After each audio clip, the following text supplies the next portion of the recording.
look forward to the committee's findings on their investigation into alternative sources of funding for the park. I hope that they will favor options that A, don't take up more than the currently proposed 8 acres of development, B, ensure that the park will be fully funded and self-sustaining, C, do not delay the creation of the park in any way. In lieu of such an alternative, I support the current project plan. Back to point A, taking up more than the currently proposed 8 acres of development.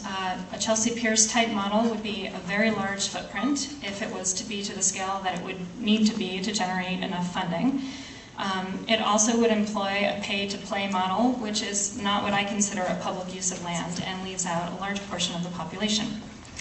And when you compare it to, say, for example, the footprint of the 2 buildings at Pier 6, which could hardly yield 1 ball field, it doesn't seem like the more viable option.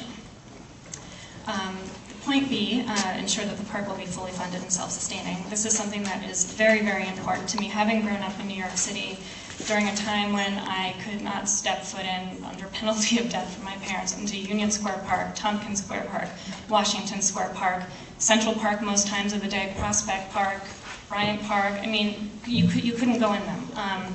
So I think we need to make a park that not only gets created, but is properly funded into the future forever. Otherwise, it can be a disaster.